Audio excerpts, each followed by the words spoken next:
My name's Melissa Avera, and I love being a realtor.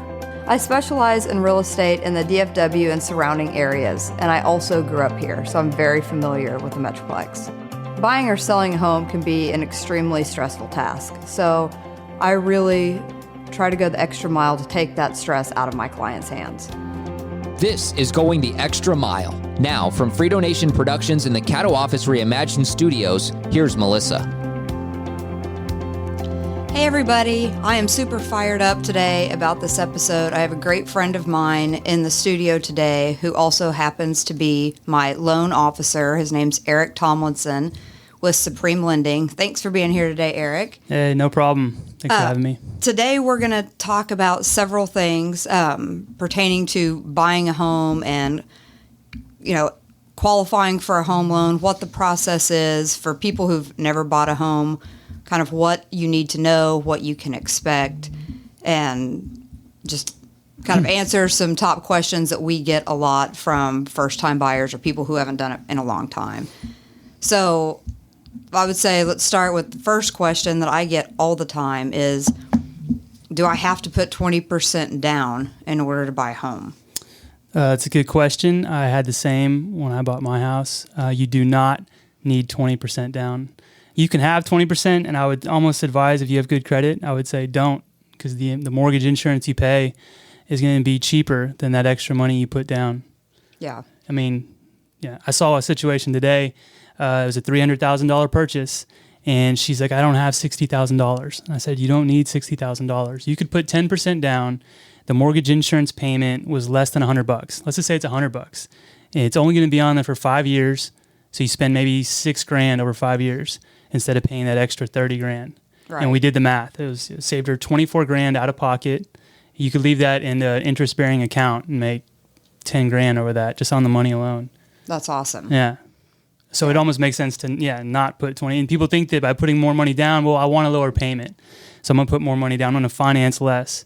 But $10,000 over 30 years is like $30 a month. Right. That it's nothing. And that's what I always try to explain to people when they're buying a house. They get so caught up on the sales price. And if it's something they really want, if you have to go over a little bit, financed over 30 years, it's like, hey, just don't have Starbucks every morning. Yeah. Right. Right. It's not easy. That's not easy. Well, that's true. We're asking a lot. Yeah. But we'll also I want to talk about like the different loan types out there that are available. So, and Erik, correct me if I'm wrong, the main types that people know about are FHA, conventional loans, VA loans, really the main three. And in this market now, it seems to be conventional loans are the ones that are winning the most deals. So if you can get a conventional loan, that's the best way to go. But there's definitely perks to each. So we'll maybe you could break it down for us on requirements. Yeah. Well, I hate the fact that a lot of people think FHA is bad. It's not. And so my job has changed now that when I have a client make an offer, I want to know who the seller is and I want their number so I can call and explain why we're going FHA. For first-time home buyers, a lot of them don't have a lot of money saved up, but they make plenty of money to afford the house. And so I call them and let them know, we're going to FHA because I have a license to offer bond loans. So I can cover 5% of the down payment. I can cover 5% to anything. So the buyers come to the closing with nothing. And in this market, I've seen people offer more than what the home is worth to win, because that's how you're going to have to win. For sure. Right? So now I'm saying, hey, I'm giving them assistance to cover that gap because this house may not appraise for what we're offering. And that's how lenders work. You get money lent to you based on the value of the home or the purchase price, the lesser of the two. So you guys selling the house for $1 million and it's only worth $500. We're only going to lend you money based on the $500. I think that it's important for the sellers to know FHA is not bad. It's not always bad. I'll tell you why conventional wins more, because maybe they're less strict on the appraisal. If that's the case, then all right, we'll go conventional. But if there's an opportunity to go FHA, you should really go FHA, especially with first-time home buyers. The mortgage insurance is a flat rate. So the difference between conventional and FHA is the mortgage insurance payment. You could have a low score with FHA, you still have that flat rate. If you have a low score going conventional, your mortgage insurance is astronomically higher. It's like maybe 3 times as much. That's crazy. Yeah, and so I mean, it's true. I've seen it, and the only way to get it away from the MI is to put down 20%, and not every first time homebuyer has the 20%. So right. In VA, you don't need any money down. So as long as you're a veteran, that's great. There's no money. Those are good ones to offer as well. But I would say those can be a little bit more challenging, at least in my experience, because there's more lender required like repairs. Right, there's a little more like hurdles. that. Yeah, you got to have a termite inspection, which you may not need for conventional, and there's a few more hurdles involved. But the VA is great because there is no money down. So again, if you're in a bidding situation and you need money and you have to go over, you can go over because there's no down payment, and you have a little extra money. I can do down payment assistance on VA loans too, which is awesome. Wild, yeah. And again, you just need a minimum score of 620 on those, but they accept debt ratios higher. That's another reason why FHA and VA are great, because they'll approve a higher debt ratio for a buyer. And in conventional, they're a little bit more strict on the debt ratio, but they're a little more flexible on like the appraisals and some of the requirements. That's awesome information. Yeah. Yeah, it would have helped me earlier in life. I mean, I rented forever. I can't tell you. I mean, I should have bought 10 to 15 years before I even bought a house, really. Well, it's never too late to get in the game. Yeah. Well, it's gonna appreciating assets. It's just I went into it as a first time home buyer. I worked for a mortgage company for a decade, and I didn't buy a house. And I was like, I'll buy a house when I get married. But I was spending rent the same cost as a mortgage, and it was ridiculous. I could have been renting a room out to my roommates, and they'd be paying down the asset the whole time. And maybe the other fear was that I don't want to be tied into this mortgage for 30 years. But people forget that you can sell it for what you bought it for or more. I mean, especially right now. Yeah, you're not going to lose money right now. You could buy it. If you don't like it, trust me, you can sell it and make money. That's the thing that blows my mind. And I know I've touched on this, I think, in a previous episode. But the amount of people who are renting and they're paying $2,500, $3,000, sometimes for a house, sometimes for like a nicer apartment. But I'm like, oh my God, you could have a mortgage and build equity. Yeah. Why are you just throwing your money away every month? Yeah. And there's nothing wrong with renting. It's just financially, maybe you don't buy your first house as a dream house. Just be okay with it. It doesn't have to be forever. And a lot of times you're going to have to move into a house. Not every house will be perfect. You're going to have to make it. It's always a compromise. It's always. I did this with you. Yes. I put you through the ringer, and I was like, we went through so many offers. I had a house that I wanted. We lost the bid. So then from every house from there on out, I was comparing it to the house that I lost. You can't do it. Yeah. It's like dating. Yeah, it is like dating. Yeah. And even when Clint and I bought our last house, I mean, it was not the easiest thing. 'Cause everything I loved, he was. Oh, some serious compromise. I mean, I literally, you were like my therapist, because I would call you and complain. I'm like, oh my God, how do I talk this guy off the ledge? I thought about going back to school after that and be a therapist on the side. Well, I mean, let's face it, we do a little bit of that in our jobs anyway. Yeah, definitely. But, and you touched on something interesting too, and I'm starting to see more of this. So a lot of these younger people, I'm thinking, what happened to a starter home? I mean, you have to start somewhere. And I'm getting more and more young people, which is great. I'm really glad these younger people are smart to buy a home young. But they're wanting to skip the starter home, and they're wanting to go straight to their dream home. And, they'll call me and say, yeah, we're ready to buy. We want a 4,000 square foot, this and that. Our budget's 800,000. And I'm like, you make 40. Yeah. Where's this money going to come from? Yeah. So I want to ask you on your side, because I see it on mine, because I do refinancing too. So I'll see a first time home buyer, and they know the house they want, and they just completely go oblivious to where it's located. Okay. And so they buy this house. It's great, but it's pretty far, and people are having to buy further away from the city just to get what they want. And they just don't even factor that in. And so not even a year later, I'm telling you, like clockwork, they'll call and they'll say, I need to go buy another house. This is too far. So they never factor in the neighborhood or the location.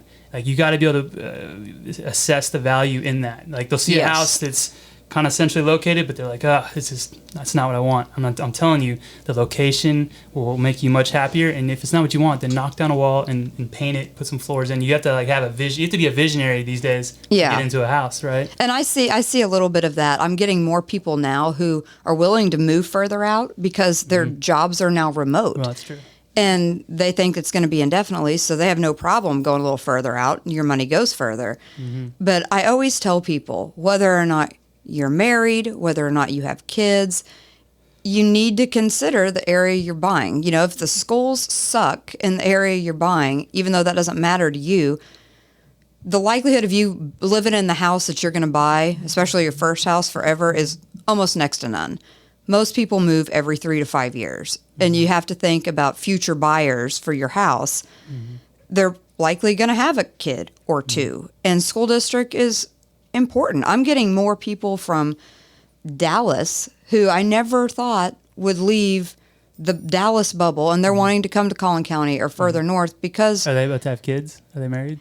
Or that, yeah. Or they have a kid on the way, and they're like, okay, I know my kid's not going to be in school for a while, but we want Prosper, Plano, Frisco, whatever schools, you know, so they're moving now because they can't afford or don't want to have to pay for private school in Dallas, you know, so there's a lot of those factors to consider. And I always try to tell all of my buyers that, no matter if they're first-time home buyers or they're retirees, all of that still matters. And you just have to remind people because, you know, you and I do this every day, and people aren't necessarily buying houses every day, so they need the reminder. So back to the first-time home buyer. This is what I'll tell people, because a lot of them don't want to waste. They just don't want to waste time applying and seeing all that. So this is what I would say. If you're talking about a budget, you can get a mortgage, and if you're trying to budget, I would say for every $100,000 that you finance, not that you buy, but you actually finance, you're probably gonna have a payment around $700 to $800 if you're trying to do, you know, no minimum cash to closing. I can do a loan where you bring no money to closing. I'll take care of the closing costs and the down payment if you have a credit score of 620 or higher, and I'll approve you for a mortgage payment I'll approve you to have monthly debt up to 55% of your gross monthly income. Okay, so if you make $1,000 a month, you can have $550 of debt, and that includes everything: the new mortgage and your credit report debt. So I've had people say, well, again, what if I put more money down? Can I buy this house and have a lower payment? And I would say, take that money and pay off all the other debt so that it's easier to approve you for more house. Because by you paying off that debt, it removes $300 a month of debt. Because you putting extra thousands of dollars down does not lower your payment $300. Just pay off that car, pay off, you know, those credit cards, because they're killing you, and it's killing my approval rate. Like, you're like, I can afford this mortgage. Why can't I buy it? The system, all the lenders, we're all conforming to the same automated underwriting system. Exactly, we're all submitting all of our applications to the same place. Fannie Mae and FHA, we all go to the same place. Some of us have lower fees or different products. Like, not every lender is going to offer down payment assistance. A lot of banks don't. Builders don't. Builders will offer incentives, but then their fees are high, so it's like a wash. So it's not always the best deal. So that's the message I'd want to get out there. If you're trying to figure out without applying, if you're trying to buy a house and you're out there looking, just know that $200,000 house with everything included, if you're buying in Texas, you're probably gonna have around a $1,500 note all in, because it has to include everything if you're putting less than 20% down. Okay, right. So I would use that as a budget, as a mile, like, you know, how much can I afford? Think of it that way. Can you talk real quick about some of the bond programs for first-time home buyers to give them assistance if they don't have, you know, a ton of money? Right. So the bond, there's a few bond programs in Texas that are really aggressive, and some of them have lower rates than the others. But some of them you do have to pay back if you sell the house early, and some of them you don't. Today, I quoted a scenario. The interest rate was 3%, which, to be honest, some of these people, if I didn't do a bond loan, the rate would be higher than 3%. So I almost want to do the bond loan just for the interest rate. Right. Okay. So hers was 3% interest rate on an FHA loan, and the amount of assistance was 4%. Okay, so that's awesome. Yeah, right. So in her situation, it was about $12,000. I'm gonna cut her a check for $12,000. You can use it however you wish. It's not to her; it's gonna be to the seller, but it would cover the down payment and a lot of the closing costs, which is big. But this particular loan, if you refinance or sell early, then you pay it back at that time. And I've done loans like that, and I don't want people to shy away from paying that money back, because I've done loans where I did the purchase, and then I refinanced them, and I paid off that amount of money in the refinance. But they have to, that's only if they say they buy the house today and then they want to sell in 2 years or something. They're gonna. But so there's other loans that so that particular loan I'm talking about is the money's forgiven at the end of the term, which is 30 years. There's another bond that it'll be forgiven in 3 years. The money's gone. So if you refinance or sell that $12,000, you're fine. It's gone. There's another bond where it's immediately forgiven, right? And so you could flip the house and not pay that money back. But the rates are higher associated with when you pay it back. So I always want to go with the lowest rate and then give it a few years to gain equity. And if you do sell it and you pay it back, it'll be worth it. And there's no points and crazy fees. Like anyone that offers this bond, they're all going to offer the same costs, which is another question everyone wants to know about closing costs. Closing costs are not just from the lender. Closing costs are everything. You have a year of insurance you're going to have to pay at closing. You got to put some money into an escrow account to cover your taxes and insurance in case they go up. There's going to be title fees in case the seller doesn't pay title. So if you factor all that in, I would say on average that money is maybe 2 to 3% of the purchase price. So if you're trying to think about it with no down payment assistance or no assistance at all, if you bought a $100,000 house, you'll probably need $5,000 or $6,000 if the seller doesn't contribute any money. Okay. Right. So if you bought a $200,000 house, I would budget 12. But I'm telling you that you wouldn't have to budget any of that if you do the bond loan, and you'll get a very low rate. I mean, if you just Google the history of prime rate, we are at the floor. Yeah. Yeah. No doubt. And it's crazy times, the pandemic, and then also the market is kind of slowing down a little bit towards the winter. It's not as active. Right. People aren't moving. So now it's a great time for some of these first-time home buyers. Right. It's a good time to buy now. Yeah. It's slowing up. And it's a good time, if let's say you bought a new build, what I've noticed is that some people buy a new build today, they finish the house in 4 to 6 months, right? The house has already gone up in value. You've already gained equity. Oh, I've seen so much of that. Right. Yeah. So, I mean, it's almost incentivizing me to maybe I should go look at new builds. Well, and that's a great thing about new construction. I've been selling quite a bit of that. And for first-time home buyers, I think if people can afford it, that's a great option because it comes with peace of mind. It comes with built-in, right? You have your 10-year structural warranty. You have some builders offer up to 2 years, most are like 1 for, plumbing, electric, all of that. So it helps give peace of mind versus buying like house built in the 60s that might need foundation work or electrical and plumbing's not up to code, all that kind of stuff. So definitely good to keep in mind. Yeah. Anything else off the top of your head that you think first-time home buyer? Before I walked in here, I'm in this group thread for fantasy football, and I was asking some of my friends. I'm trying to shift through some of the stupid questions that they asked, but there were some good ones in here. So one of them said, how do I avoid PMI? So there's 2 ways to do it. You can put 20% down, which is not popular, or you can do a single premium. You can just buy it out up front. It might cost 2 to 3%. That buyout of MI is the cost of it is directly tied to your credit score, so it'll vary. Just like on conventional, I would say that you can go conventional and put less than 20% down. If you have good credit, the monthly payment is nothing. I mean, it's $50 a month. So why would you put the extra 10% down? Right. Same thing if you just don't even want to pay the $50 a month. You can, there's so many mortgage insurance companies out there.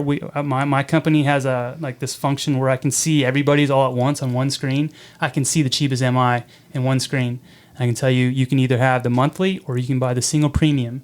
And the single premium, it could be maybe 2%. So maybe it's $6,000 or $7,000, but you'll never have a MI payment. So that's one of the options I would tell people too. If they're really tight on, they don't want to put a lot of money down, but they also don't want to have a high payment, you could buy out the MI, and that's only on conventional. You can't buy it out on FHA. Okay. As a first-time home buyer, what kind of documentation do I need? That's another good question. Generally, if you're a W-2 employee, just I got to show a month of income on pay stubs. So if you pay twice a month, I need 2 recent pay stubs. I need the last 2 years W-2s because they got to verify your 2 years of employment. If you're self-employed, they need the complete 2 years tax returns. They have to see everything. They need to know what you what income you pay taxes on. So you could be a millionaire, but you write off everything. We have a problem, right? Because you only show you make $1,000 a year, and they're not going to lend it to you. That would be a whole nother type of loan that you need as a first-time home buyer. It's definitely more challenging. Self-employed is more challenging because it's a government-backed loan, and so they want to know what you report as income, and that'll tell you how much you can afford. So there's bank statement loans out there. They call them non-QM. It's the other type of product, but you can still get into a house. You make a lot of money. You don't show it, but generally, the basic documents you need is to show proof of income and assets, and that's with 2 months of bank statements or wherever the money is coming from. They have to source it. They need to know where. It could be a 401k loan. It could be a gift. If it's a gift from a family member, you can have them sign a gift letter. But the main documentation is proof of income and proof of assets, because they want to make sure you can afford the payment and you can afford the cash to close. Yep. I think one more point before we wrap up here is to talk about when you're buying a home. I tell everybody this from the get-go because they get excited and they're always going to want new stuff, new furniture, whatever, appliances. You can go window shop all you want, but don't go max out your credit cards.